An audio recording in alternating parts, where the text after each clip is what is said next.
할렐루야. 오늘 또 자라게도 오신 여러분들을 주님의 이름으로 환영합니다. 주님의 이름으로 축복합니다.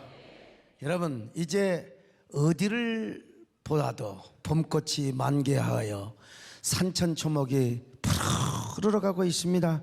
여기에 이제 시원한 봄비만 한 번 내리면 산천초목은 완전히 푸르르게 바뀌어지게 될 것입니다. 여러분, 여러분들의 영혼도 푸르르시기를 축원합니다. 그러기 위해서 은혜의 담비가 촉촉하게 적셔지시기를 바랍니다. 그래서 여러분의 영혼이 초록빛 영혼이 되시기를 바라고, 여러분 푸른 영혼이 되시기를 주님의 이름으로 축원합니다. 요한 3서 2절이 보면 무슨 말씀이 있습니까? 내 영혼이 잘되고 그리고 범사가 잘되고 강건한 하나님의 축복이 임하기를 바란다. 여러분, 영혼이 잘 되시기를 축원합니다. 그리고 범사가 잘 되시기를 축원합니다. 그리고 강건한 축복이 있기를 바랍니다. 여러분, 우리 사랑하는 성도들, 이 자리에 계신 여러분들뿐만 아니라 우리 기도원에서 또 그리고 우리 동탄 지성전에서 또 TV와 인터넷을 통해서 은혜 받는 모든 여러분에게도 동일한 은혜와 축복이 있기를 축원합니다. 여러분, 이 시간 주님을 사랑하시면 아멘 하시길 바랍니다. 주님의 사랑과 은총과 능력을 사모하는 분들은 여러분 아멘 하시기를 바랍니다. 내 진정 사모하는 친구가 되시는 우리 주님을 찬양합니다. 내 진정 사모하는 친구가 되신 그 주 예수님은 아름다워. 산 밑에 백합하여 빛나는 새벽 주님 영원한 길 아주 예쁘다. 내 맘이 아플 적에 긍휼도 되시고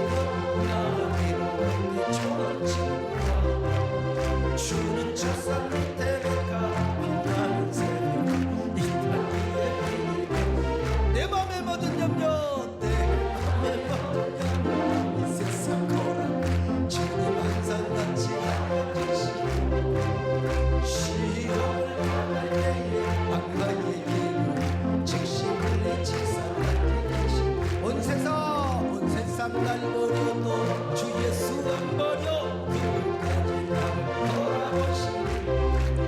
주는 천상 밑에 백합. 자, 여러분, 성령님은 무엇으로 오셨다고 했어요? 보혜사로 오십니다. 그래서 성령님은 우리의 연약함을 도우시며 우리 하나님 아버지와 끊임없이 교통하도록 여러분 언제나 우리를 도와주시는 분이라고 그랬어요. 로마서 8장 26절입니다. 시작. 이와 같이 성령도 우리의 연약함을 도우시나니 이로는 마땅히 기도할 바를 알지 못하나 오직 성령이 말할 수 없는 탄식으로 우리를 위하여 친히 간구하시느니라. 자, 여러분 보십시오. 성령님은 우리의 연약함을 도우신다. 막 성질이 팍팍 날라고 할 때 성령께서 조절도 해주시고, 막 우리가 시험이 들려고 할 때 성령께서 오셔서 우리 연약함을 도와주시고, 우리 안에 여러분 언제나 탄식하는 영으로 오셔서 우리를 위하여 간구하는 분이라. 왜 그러냐? 이유는 딱 하나, 우리가 연약하기 때문에. 연약하기 때문에 그렇습니다. 오늘 본문을 보면은요, 이와 같이 성령도 이렇게 말씀하고 있습니다. 여러분 언뜻 보면요, 이와 같이 성령은, 이와 같이 성령께서는 이렇게 번역하는 게 옳아. 그런데 왜 갑자기 뜬금없이 이와 같이 성령도, 그러니까 은이 아니라 이게 사실은 조사죠, 조사. 이 조사가 은이 아니라 도, 왜 도라고 이렇게 붙여졌을까? 제가 이것 가지고 얼마나 성경을 씨름했는지 아십니까? 번역한 사람이 왜 그랬을까? 앞에서 성령님 말고도 누가 좀 도와주는 사람이 있나? 분명히 히브리서에 보면은 예수님께서 하늘 보좌 우편에서 우리를 위하여 간구하고 우리를 위하여 탄식하며 기도하는 분이라고 있어. 그런데 로마서에 보면은 그런 말씀은 없어요. 그러니까 로마서의 논지와 흐름으로 볼 때는 성령께서는 아니면 성령은이라고 번역하는 게 맞을 텐데 왜 성령도라고 말씀하셨을까? 아마 제가 로마서 7장 8장을 쭉 살펴보니까 아마 로마서 8장 16절을 번역하는 사람들이 영어로는요, 이게 뭐 그냥 뭐 is 하든지 뭐 하든지 해야죠. 그리고 이제 뭐 조사 같은 걸 하나 뭐 붙일 수 있겠죠, 부사라든지. 근데 우리나라는 그냥 은과 도가 아무것도 아닌 것처럼 보이지만 분명히 다르다 이 말이죠. 자, 로마서 8장 16절 이렇게 말씀합니다. 같이 봅니다. 시작. 성령이 친히 우리의 영과 더불어 우리가 하나님의 자녀인 것을 증언하시나니. 자, 여러분, 제가 지난 시간에 성령께서 우리 연약함을 도우시기 위하여 우리 안에 성령이 두 가지 일을 하신다고 했어요. 하나는 뭐냐? 하나님을 아바, 아버지라고 부르는 일과 또 하나는 뭐냐? 우리가 하나님의 자녀인 것을 증언하는 것이라. 하나님의 자녀라고 증언해 주세요. 그렇게 함으로써 성령님께서는 항상 우리로 하여금 하나님 아들로서의 정체성을 갖게 하신다고 했습니다. 그렇게 해서 항상 하나님과 우리와의 올바른 관계를 맺도록 해준다고 했습니다. 자, 그런데 이 일을 누구와 함께 하느냐? 성령께서 독단적으로 하지 않는다는 거예요. 자, 오늘 중요한 말씀을 여러분들에게 하는데요.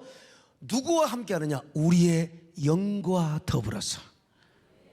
우리의 영과 더불어서 우리의 영과 함께 이런 일을 하신다는 것입니다. 그래서 헬라어 원문을 봐도 이렇게 기록되어 있습니다. 자, 쉼마르투레이 토푸뉴마티라고 있어요. 여기 쉼마르투레이라는 말이 쉼, 함께, 영어로 with 아니면 뭐 together라는 말입니다. 그리고 마르티오라는 말은 증거하다, 선언하다. 그러니까 무슨 말이냐? 바로 함께 증언하다 이런 뜻이죠. 근데 거기에 뭐가 나오느냐? 토푸뉴마티. 이게 바로 뭐냐면 the spirit, 그 영이란 말입니다. 그 영은 누구를 말하느냐? 지금 우리 영을 의미하는 거예요. 문맥상 우리 영. 이게 무슨 말이냐? 성령의 친히 우리의 영과 더불어서 하나님의 자녀인 것을 증언하고 있다는 것입니다. 여기에 약간의 의문이 있을 수 있죠. 어떻게 우리 영이 우리 스스로에 대해서 하나님의 자녀라고 증거할 만한 자격이나 권리가 있는가? 우리 영이 야 우리가 어떻게 맨날 죄도 짓고 막 그냥 우리가 그냥 하나님 앞에 불편한 행동을 하고 우리가 하나님 앞에 막 부족한데 내가 하나님의 자녀야 그렇게 말할 수 있는 권리가 있나? 이렇게 의문을 가질 수 있어요. 그러나 여러분, 우리는 로마서 8장에서 사도 바울이 어떠한 논지로 성경을 기록해 가고 있는가를 주의 깊게 볼 필요가 있습니다. 사도 바울은요, 우리가 하나님의 은혜로 하나님의 자녀가 되었다고 하지 않습니까? 그런데 그 자녀는 원래 자녀가 아니라 양자의 자녀를 의미합니다. 자, 성경 보실까요? 로마서 8장 14절로 15절입니다. 시작. 무릇 하나님의 영으로 인도함을 받는 사람은 곧 하나님의 아들이라. 너희는 다시 무서워하는 종의 영을 받지 아니하고 양자의 영을 받았으므로 우리가 아빠 아버지라고 부르짖느니라. 자, 여러분, 지금 양자의 영이라 이 말은 무슨 말이냐? 사도 바울이 로마 시대의 양자 제도를 마음에 염두에 두고 이 성경을 기록하고 있다는 것입니다. 로마 시대에는요, 양자 두 가지 반드시 의식을 거쳤어야 됩니다. 두 가지 절차. 하나는 뭐냐? 만키 파치오. 이게 무슨 말이냐? 동네 사람들 다 데려다 놓고 잔치를 하는 거예요. 내가 이제 이 아들을 양자로 받아들인다. 돈을 주고 사고 봐. 네 아들이 아니라 내 아들이다. 하고 이제 잔치를 하는 게 바로 만키 파치오라 이 말이죠. 이렇게 하고 나면요, 빈디카치오라는 예식을 치러야 했습니다. 바로 이것은 양자를 주고받는 매매 관계가 끝난 후에 로마 법정에 가서 법적 절차를 밟는 예식입니다. 재판장님, 이 아들은 제가 양자로 입양을 했습니다. 그러니 이제 입적을 해주시기를 바랍니다. 그러면 판사가 오늘부터 아무개는 아무개의 아들이 되었다. 그러면서 방망이를 두드리죠. 그래서 이제 실제적으로 합법적인 아들이 되는 것입니다. 자, 그렇게 해서 이제 양자가 된 아들은 새아버지의 모든 상속권을 다 받아요. 땅도 다 받아요. 1,500억이 됐건 2,000억이 됐건 다 받아요.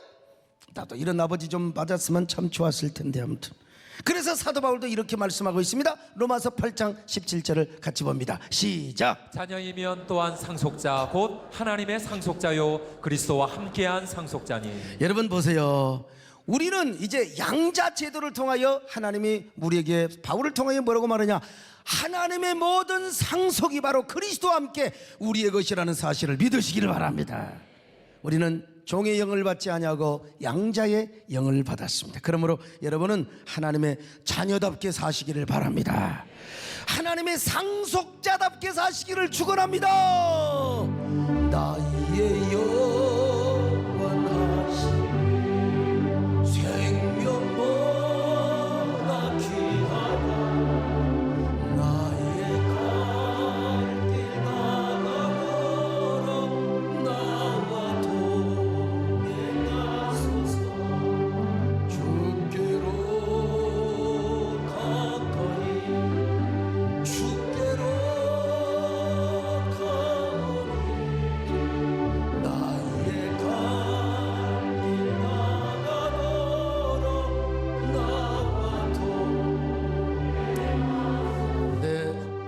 자주는 아니지만 아주 가끔 양자가 겪어야 할 시험이 있습니다. 그 시험이 뭐냐?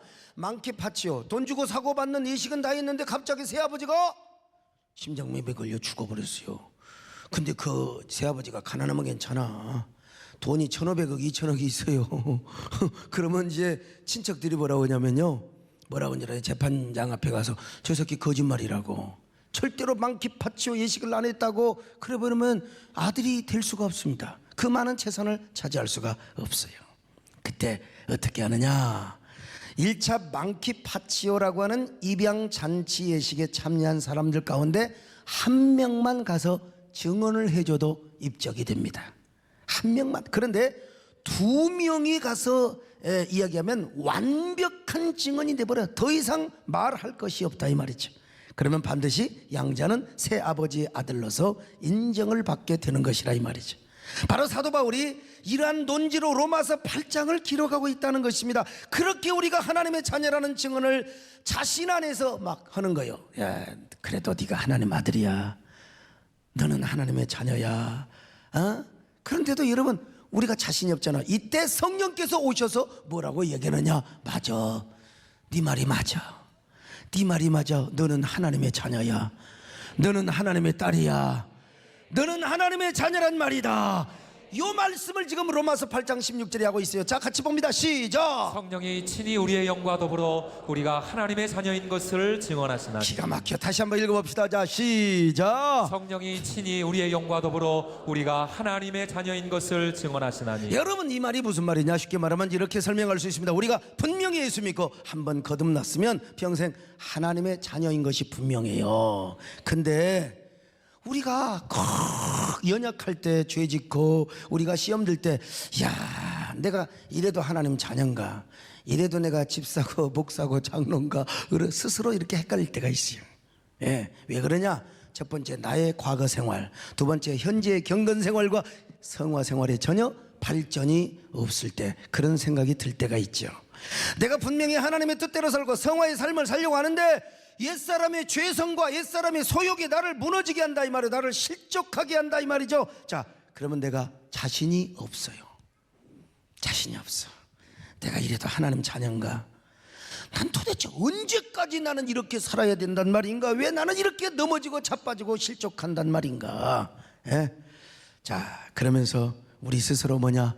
자학의식이 생겨요. 또 왜 나에게 이런 하나님은 시험을 줘가지고, 목사님은 또 왜 나에게 이런 시험거리를 줘가지고, 아씨, 내가 이럴 바에는 내가 신앙생활을 말아보라, 내가 이래가지고 그러면 충성을 안 해보라, 이런 자학하는 마음이 생기고 자기를 증오하는 마음이 생길 때 우리 속에서, 여러분, 우리 영혼이 이렇게 얘기합니다.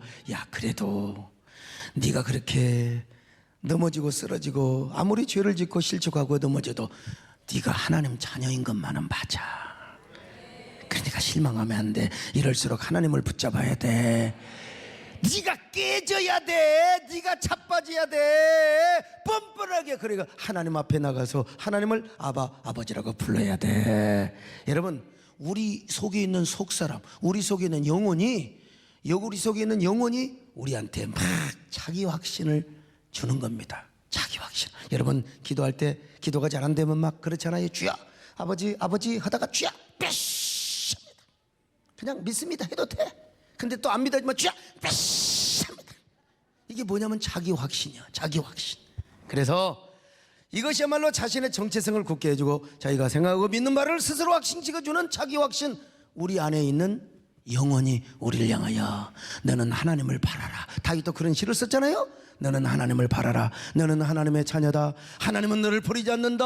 너는 하나님의 고귀한 값비싼 피로 사신 하나님의 자녀다. 할렐루야. 그런데 여러분, 내 영혼이 내 안에서 그렇게 말을 한다고 내가 그걸 고지를 듣고 내가 그 확신 속에 맞아 내 영혼이 말을 했어. 그래, 나는 하나님의 자녀야. 이래도 나는 하나님의 딸이야. 여러분, 그렇게 확신이 와요? 안 와요. 헷갈려요. 진짜 오늘 더러워. 기분 진짜 더러워. 그럴 때 여러분, 누가 역사하시느냐? 보혜사 되신 성령께서 오셨어요. 네 말이 맞아. 너 말이 옳은 거야. 너 말이 옳은 거야. 여러분, 그렇습니다. 아무리 영혼이 우리에게 자긍심을 심어주고 정체감을 심어줘도요, 그것 가지고는 안 된다는 겁니다. 그런데 성령께서 오셔서 우리에게 말씀하신다니까요. 네 영혼이 하는 말이 맞아. 입서비스가 아니야. 네 영혼이 하는 말이 진짜 맞아. 내가 입서비스로 하는 게 아니야. 내가 보증해. 그래서 성령은 우리의 영과 더불어서 하나님의 자녀인 것을 증거하고 있다는 것입니다. 그러면서 성령께서 거들어주고 지켜주고 영혼의 말을 막 긍정해주고, 여러분, 거들어준단 말이에요. 여러분, 거들어준단 말 여러분 아시죠? 우리 안내위원들, 전도하는 분들, 뭐 또 양육하는 분들, 사실 수영장에 가서 수영도 좀 하고, 그래야 몸매가 좀 매끄러움할 거 아니요? 사실. 그래, 헬스장에 가서 트레이너를 하는데, 트레이너를 할 때 그 트레이너가 옆에서 허리를 잡아준다며. 가지고 이제 어떤 사람은 그 트레이너가 허리를 잡아주면 좀 어색한 사람도 있고, 어떤 사람은 그 맛으로 다닌다고 그래. 가지고 이제 이게 뭐 있잖아요. 에어로빅하고 막 달려가고 하는데, 그냥 놔두면 될 것이지 뭐 은큼해갖고 이게 허리를 만져주고, 그게 뭐냐면 사실은 거들어주는 거예요. 몸매를 잘 이쁘게 만들어 주려고. 얼굴이 싹 웃는 사람은 경험이 있다는 것이니 이 거들어 준다는 거예요. 그러니까 우리가 이제 하나님의 자녀야, 하나님이 도와줄 거야, 하나님은 절대로 너를 버리지 않아. 그럴 때 성령께서 맞아 네 말이 맞아 하고 우리 말을 이렇게 몸을 붙잡아 주는 것처럼 거들어 주는, 뭐가 좋다고 또 아멘을 하세요. 이게 성령의 역사신가 그러죠. 아무튼 간에 여러분, 오늘 본문에서도 이렇게 말씀하고 있습니다. 이와 같이 성령도 우리의 연약함을 도우신다. 자, 로마서 8장 26절 같이 봅니다. 시작. 이와 같이 성령도 우리의 연약함을 도우시나니 우리는 마땅히 기도할 바를 알지 못하나 오직 성령이 말할 수 없는 탄식으로 우리를 위하여 친히 간구하시느니라. 자, 보세요. 이와 같이 성령은이 아니요. 우리 영혼이 한 말을 성령께서 거들어주고 보혜사로 오셔서 거들어주니까 여기에 근거해서 뭐라고 하느냐, 이제 성경 번역자들이 이와 같이 성령은이 아니라 이와 같이 성령도 깨달아지면 아멘 하시기를 바랍니다. 이와 같이 성령도 여러분을 도와주심을 믿으시기 바랍니다. 여러분의 영혼의 말을 거들어줌을 믿으시기를 바랍니다. 여러분, 그런데 성령께서 보혜사로 오셔서 이제 네 영혼이 맞다, 네 영혼이 맞다, 사인하고 보장해 주신다. 이게 진짜 생각해보면 얼마나 은혜가 돼요. 이게 제가 발견한, 물론 제가 성경도 쭉 주석 다 보고 있지만 여기에서 제가 힌트를 얻은 겁니다. 얼마나 감사한지 알 수가 없어요. 그러므로 우리가 신앙생활하면서 지혜로운 게 뭐냐, 여러분, 성령의 인도를 따르는 것입니다. 여러분, 성령의 감동을 붙잡으시기를 축원합니다. 보혜사 성령님의 인도하심과 감동하심을 붙잡고 따르셔야 됩니다. 여러분, 매 순간순간 뭐냐, 이게 성령의 생명의 법을 붙잡는 것이고, 그리고 언제나 성령을 따르는 것이고 생명나무를 붙잡는 거 아니겠습니까? 언제나 주여 성령님을 붙잡게 하여 주옵소서, 성령님을 따르게 하여 주시옵소서. 할렐루야. 진실하신 주 성도 곁에 계시사 슬기를 갈 때 손을 잡아 주소서. 모든 고난 사람 기쁜 소식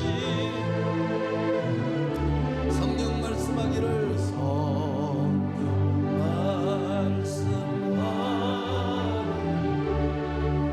나를 따라오.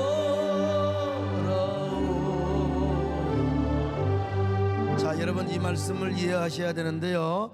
하여간 우리 영혼이 우리 속에서 그래도 너는 하나님의 자녀다, 누가 뭐라 해도 너는 하나님의 자녀다, 이게 우리가 이 외침 가지고 만족을 못해, 믿지를 못해요. 헷갈려 여전히요. 그래서 아이고 진짜 이 말을 듣고 아바 아버지라고 부르며 내 안에서 하나님의 자녀됨의 정체성을 확실히 해야 되는데, 그리고 하나님과 나와의 올바른 관계를 만들어 가야 되는데, 우리 영혼의 말만 가지고는 우리가 이게 진정한 확신을 갖지 못할 때가 있어요. 그런데 성령께서 보혜사로 오셔서 여러분 우리 말에 도장을 찍어주고, 네 말이 맞다, 소강석 네 말이 맞아. 뭐 정권사님은 죄도 별로 안 진다고 하는데 뭐 그냥 대입할 필요는 없고, 손정한 네 말이 맞아, 서강수 말이 맞아. 응? 여러분 그뿐입니까?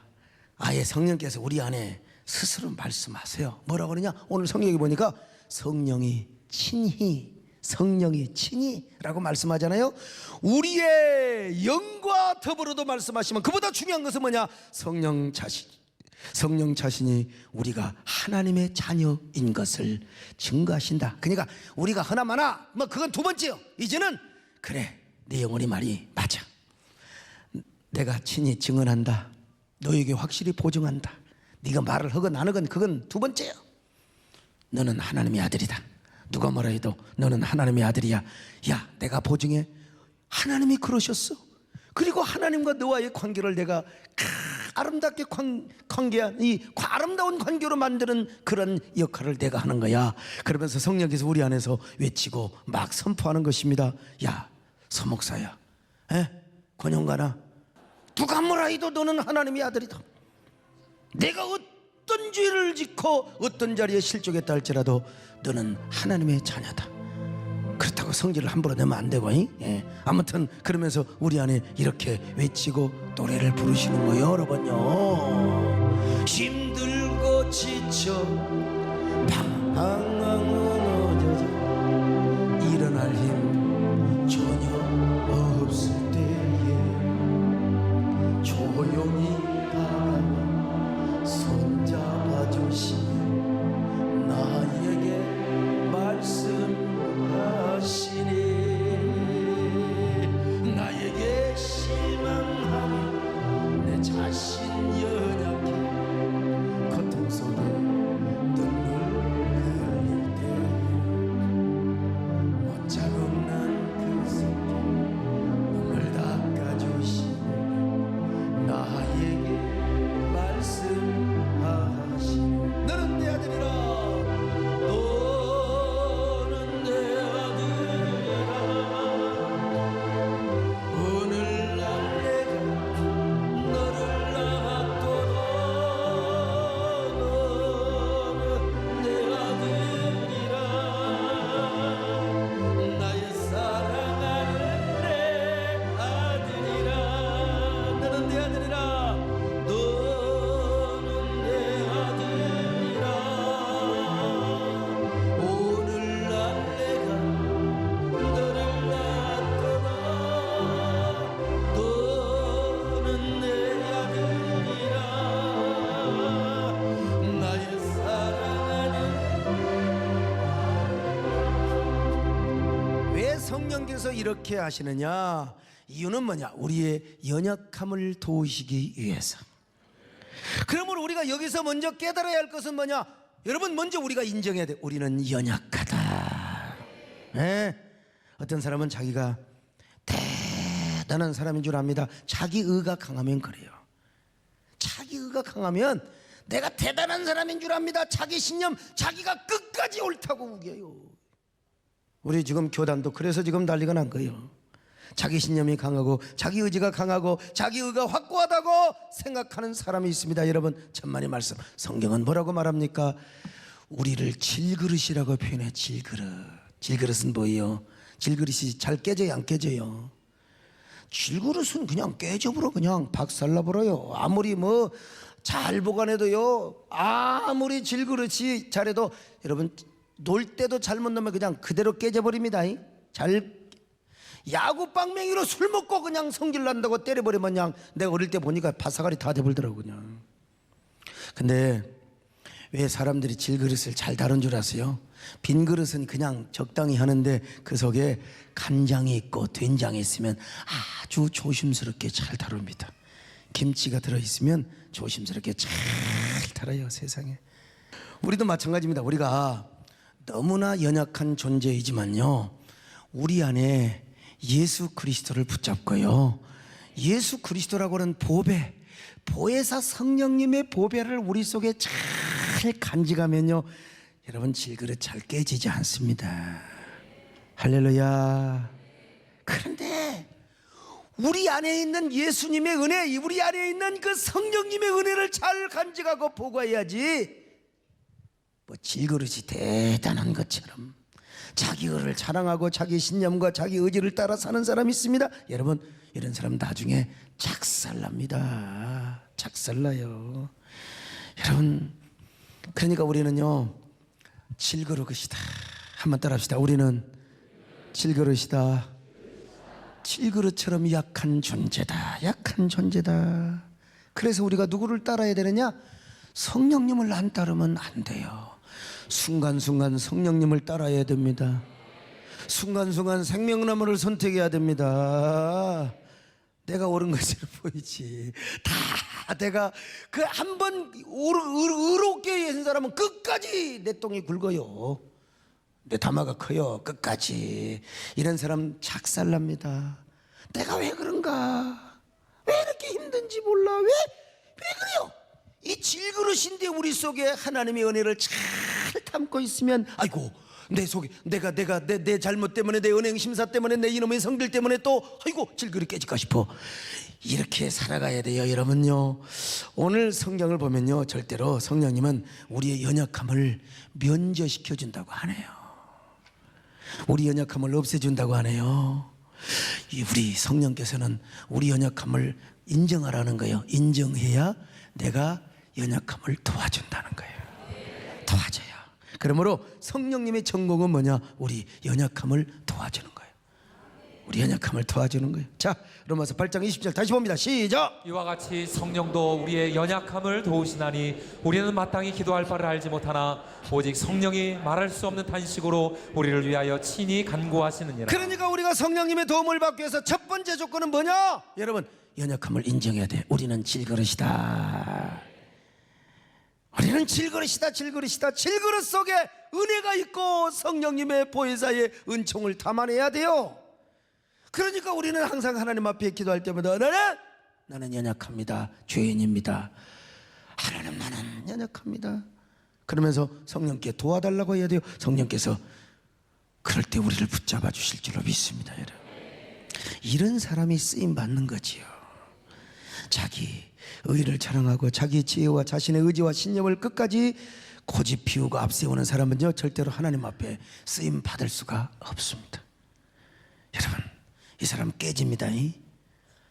착살납니다. 절대로 이런 사람을 통해서 하나님이 영광 받을 수가 없어요. 여기 소목사를 보세요. 제가 어때요? 약점이 많은 사람이요, 김재일 장로님 장점이 많은 사람이, 약점이 많은 사람이야. 솔직하게 해요. 여러분, 약점이 많습니다. 성격적으로도 약점이 많고 여러 면에서 나 약점이 참 많은 사람입니다.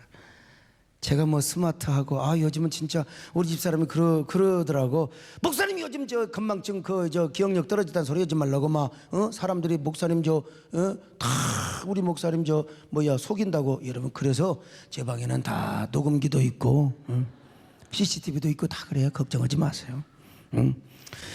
제가 참 많이 약하죠. 스마트하고 디그니티한 사람도 아니고. 제가 그렇다고 요즘 내가 양복이 좀 크게 입어서 편하게 입으려고 봤더니 이 TV를 봤더니 좀 퍼졌더라고. 막 그래서 안 되겠어. 이제 나도 이제 쫄쫄이 입으려고 생각해. 좀 세련되게 살려고 합니다. 이제 제가 요즘 이상하게 헛바람이 들었어요. 제가 좀 이제 멋이 들어가지고 이제 저도 좀 이제 쫄쫄이 쫙 입고 말이야, 반드시 하면서 내가 이제 약간 좀 하려고 그래. 내가 그냥. 근데 제가 이렇게 세련된 사람이 아닌데요, 더더구나 저는 내가 아무리 봐도 우리 세den교회처럼 문제가 없는 데가 어디가 있습니까? 물론 문제 없는 교회는 없지요. 그런데 우리 교회처럼 화목하고 뭐 다투다가도 그냥 개의를 쉽게 그러면 끝나는 것이고. 근데 나 어떻게 우리 세den교회를 내가 이렇게 이끌어가고 있는가, 나 이해가 안 되는 거예요, 솔직히. 그렇지 않아요? 우리 권사님, 우리 김지재 임장로 그렇죠? 근데 참, 아니 더더구나 내가 우리 교회만 이렇게 섬기는 게 아니라 이 한국교회 봄이 오게 하는 이런 사역을 하고 있잖아요. 근데 내가 생각해봐도요, 제가 분명하게 알고 확신하는 것이 하나 있어요. 그건 뭐냐? 연약함이 많은 것보다 중요한 것은 연약함을 인정하고 성령님께 의지하고 내 약함을 내어놓고 성령님을 의지하는 것, 이것이 더 중요하다는 사실을 제가 깨닫습니다, 여러분. 그렇기 때문에 저는 철저하게 저의 연약함을 하나님께 내어놓고 전적으로 하나님을 의지하는 사람입니다. 주여, 저는 진짜 연약한 종입니다. 깨지기를 잘하고 부서지기를 잘하는 질그릇 같은 종입니다. 그러니까 좀 도와주세요. 어떤 사람은 그렇게 기도를 많이 해요. 저보다도 기도 많이 하고. 그런데 기도 많이 하고 또 금방 뒤집어지네. 이건 기도가 잘못됐어요. 성령의 새판짝이 십자가를 경험하지 못해서 그래. 생명을 한번을 그러니까 하나님 불쌍히 좀 여겨주세요. 저를 긍휼히 여겨주세요. 하나님 나의 약점을 좀 감춰주세요. 나의 약점을 강함으로 써주시옵소서. 이 사도 바울이 그런 기도를 했잖아요. 자, 고린도후서 12장 10절입니다. 시작. 그러므로 내가 그리스도를 위하여 약한 것들과 능욕과 궁핍과 박해와 곤고를 기뻐하노니 이는 내가 약한 그때의 강함이라. 자, 우리 하나님은 이상하신 패러독시컬한 하나님, 그러니까 역설적인 하나님이죠. 역설적인 하나님. 고린도 전서를 보면 이런 말씀이 나와 있습니다. 기가 막힌 말씀이요. 자, 고린도전서 1장 26절로 29절 시작. 형제들아, 너희를 부르심을 보라. 육체를 따라 지혜로운 자가 많지 아니하며 능한 자가 많지 아니하며 문벌 좋은 자가 많지 아니하도다. 그러나 하나님께서 세상에 미련한 것들을 택하사 지혜 있는 자들을 부끄럽게 하려 하시고 세상에 약한 것들을 택하사 강한 것들을 부끄럽게 하려 하시며 하나님께서 세상에 천한 것들과 멸시받는 것들과 없는 것들을 택하사 있는 것들을 폐하려 하시나니 이는 아무 육체도 하나님 앞에서 자랑하지 못하게 하려 하심이라. 여러분, 고린도 교회도 잘난 사람 하나도 없었어. 보니까 뭐 별 볼 일 없어. 다들 그저 그냥 약하고 그냥 그런데 그런 약한 사람, 그런 무식한 사람, 그런 사람을 통하여 하나님이 영광을 받으시고 싶어 했다 이 말이죠. 그래서 세상에 미련한 자들을 택하여 강하고 능력 있고 지혜 있는 자들을 부끄럽게 하시는 놀라운 역사 사역, 오늘 이 가운데도 여러분 가운데 이런 은혜가 있기를 축원합니다. 그래서 하나님 영광 받으시오. 그러니까 참 우리 하나님 대단한 분이다. 대단한 분이다. 역설적인 분이다. 자주 얘기하지만 중학교 고등학교 친구들이 저희 소강석이 한번 이 교회 가서 한번 싹 옛날 학창시절 불어버리자. 많이 불어. 그것도 나는 원래가 약점이 많고 부족한 점이 많아서 더 이상 뭐 이야기할 게 없어. 이제 다 해버려가지고. 근데 하나님께서 참 학교 다닐 때 모범 생활하고 정말 자기는 말이요 자기 의가 있고 참 대단하게 생각한 그런 사람들일수록 어떻게 강석이가 저렇게 큰 교회 목사를 하냐. 그건 봐요, 하나님의 은혜입니다. 고린도 교회 말씀하신 하나님의 역설적인 은혜 아닙니까? 저는 이런 말씀을 읽을 때마다 너무나 은혜가 돼요. 여러분, 제가 약점이 많고 강점이 많은 걸 넘어서 별로 잘난 데도 없잖아요.